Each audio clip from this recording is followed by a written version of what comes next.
Okay, for our next movement, we are going to talk about Nordic hamstring pulls. This is a great exercise. I'm going to show you on the DHD. There's other ways to do it where someone's holding your feet. I don't have anyone here to do that for me right now, so I'm just going to show you with this. You'll get the idea of the movement. Okay, what you want to do is start facing out. You're going to be on your knees to start, so I'm already set up in a bad position. So you want to start with your knees being able to rest right against the pads here, these roller pads, okay? From there, I'm in a good position where I can rest my knees on here.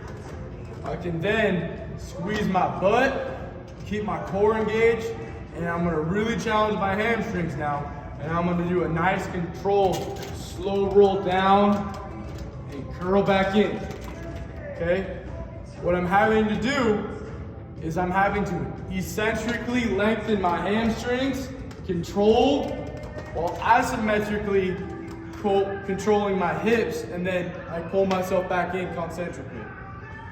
This movement's really hard if you allow it to be, right? You can make it easier by bending through the hip, and then creating some momentum and curling yourself back up, like I just did, right? I can throw myself up pretty easy by doing a slight back extension.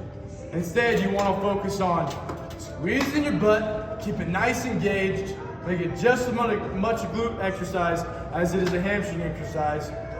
Push through your feet so you roll over these pads and control yourself back in, okay? Now, if I didn't do this on here and I had it with my partner, someone's gonna hold my feet down. So let's say they're right behind me. Instead of having these pads here, they're gonna push down on my feet, and I might hold a band, or if I'm strong enough and I can, I'll go without. Excuse me.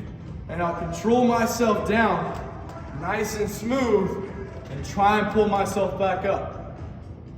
This way is definitely easier than doing it with a band and a partner, where they're holding your feet and controlling that fall, because you're gonna take so much more load. This, I'm getting to neutral a lot easier because this is higher than where my knees are. Now if I switch it up and I drop this down and say I go all the way, let's try that out. I've never tried this one before, but we'll give her a go. Okay, my feet go into here. From here, control myself out. Oh yeah, there's a difference there, right? It's different. I probably have to also adjust where the footrests are for that. So I'll actually go a little higher because that rest is a little off. So I'll go here instead. That way my feet don't have to be in an awkward position. Go like this. Lock my feet in. Hips through. Nice controlled push through my toes and curl back up. Okay? Hamstrings are working pretty good on the way down, controlling my movement, and I'm squeezing back up.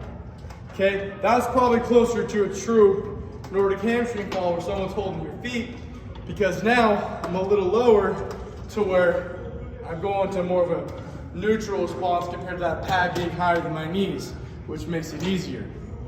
Biggest thing you want to focus on is squeezing your hips through the whole time, because if we bend through the hip, we make it easier. Squeeze your butt and control the movement through your hamstrings, and actually tell athletes to push through their toes if they're using this machine. Obviously, if they have the partner and they're holding their legs down, they won't need to push down or push through their toes. But you don't have to worry about that. Just make sure they keep their hips through, ribs pulled down like a good neutral position, and control that fall down and try and curl yourself back up without breaking in the hip or breaking through the core.